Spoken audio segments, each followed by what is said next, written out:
Muy buena gente, me apetece hoy hablar de algo que está pasando estos días.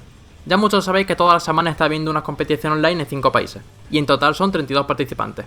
Pues hay gente que al final de cada jornada recopilan cuántas veces ha jugado X personaje, para que veamos cuánta gente se lo pilla y todo eso. La primera semana, por ejemplo, se vieron muchísimos Kid Buu, Goku Ui, Goku GT, y en la última semana ha llegado el punto de que de 32 personas, 21 llevan a Lui. Esto a lo mejor no parece gran cosa, pero créeme que es una locura, y voy a explicar por qué está pasando todo esto. Ya os imaginaréis que el personaje, como es obvio, está bastante fuerte, pero de verdad creo que con este personaje parece que se lo han propuesto.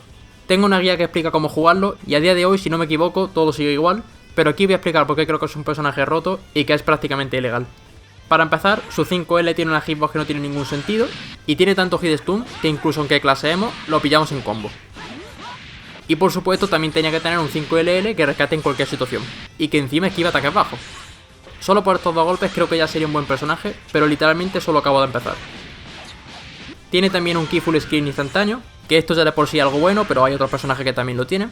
Pero encima este tenía que ser de 4 golpes, así que es casi imposible no confirmarlo. Y si hacemos ki y luego vanish, no pueden usar reflex, lo que quiere decir ganar el turno de gratis. Esto de por sí no me parece que sea una locura que lo tenga, pero es otra capa más de facilidad que tiene el personaje. Su Kame aéreo está bugueado, y no lo digo para exagerar, está mal hecho, y voy a explicaros por qué. Todos los Kame, e incluso te diría que muchos especiales, si el oponente lo falla podemos castigarlo con vanish. Normalmente no se usa para hacer daño, sino para evitar que no metan en presión o algo así. El problema viene cuando él está en esquina y usamos vanish, que en vez de aparecer en la espalda del rival, aparecemos literalmente en el Kame.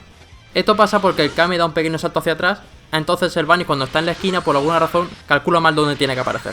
Y yo entiendo que este bug se haya podido escapar, es algo medianamente normal, pero lo que no puede ser es que lleve meses así y que no se dignen a arreglarlo. El 214 es una payasa de movimiento, en especial el 214H, que si tiene barras para gastar, ya os digo que va a ser difícil que os curáis de él. La versión L por alguna razón le deja en positivo, pero podemos castigarlo con 2H. Vale, es un ataque que tiene riesgo de que le castiguen, pero la recompensa es seguir presionando. Como mecánica no la veo mal. Ahora bien, lo malo viene cuando podamos cancelar este movimiento en cualquier otro, que aquí es donde entra en escena el 214H. El que cita este movimiento anula por completo la posible respuesta del rival, porque es un movimiento que es inmune y gana casi todo. De hecho, mientras saltamos esquivamos hasta niveles 3, es bastante absurdo. Además puede hacer 214H into 214H, o un Kame que cruza, o un command grab, ya os imaginaréis por qué este movimiento es un problema. Otro problema que tiene el personaje es la cantidad de daño que tiene. De cualquier golpe podemos sacar muchísimo daño por el 214L, que no tiene timing ninguno, y nos deja extender casi con cualquier asistencia. De hecho, con algunos equipos podemos hacer touch incluso sin gastar sparking. Además tiene un super de nivel 1 que es buenísimo para hacer DHC, porque aparece al lado del rival, y si queremos incluso podemos extenderlo para bajarlo a tierra y seguir lanzando supers. Por supuesto también tiene que tener un wake up solo para él, que anula casi cualquier presión que le queramos hacer, porque puede cancelarla en cualquier super, incluido el super de contra que tiene. O también puede usar el nivel 1, más otro nivel 1, que con muchos personajes es imposible castigarle. La parte mala que tiene este movimiento es que le podemos hacer 2H, o también podemos hacerle Seiyan para que no nos dé. El problema es que somos nosotros los que tenemos que tener cuidado de su wake up. Y si ven que siempre intentamos respetarle este movimiento, es tan fácil como levantarse con 5L, o incluso un Dragon Rush. Y ya por último, pero no menos importante, es el asisa que tiene, que puede ser fácil la mejor asistencia del juego.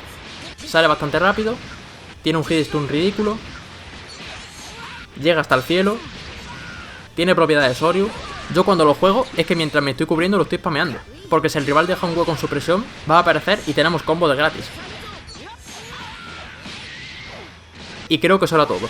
En principio solo he explicado las herramientas que considero que lo hacen un personaje roto, y aún así hay otros movimientos como el Jumping M, que no he hablado de él porque no lo considero roto, solo es muy bueno. Creo que ya os podéis hacer una idea de por qué las ligas nacionales, de 32 personas, 21 de ellas han decidido ponerse a Lui, y ya veremos si en las próximas jornadas esta cifra aumenta. Espero que haya parecido interesante el vídeo, y nos vemos la próxima.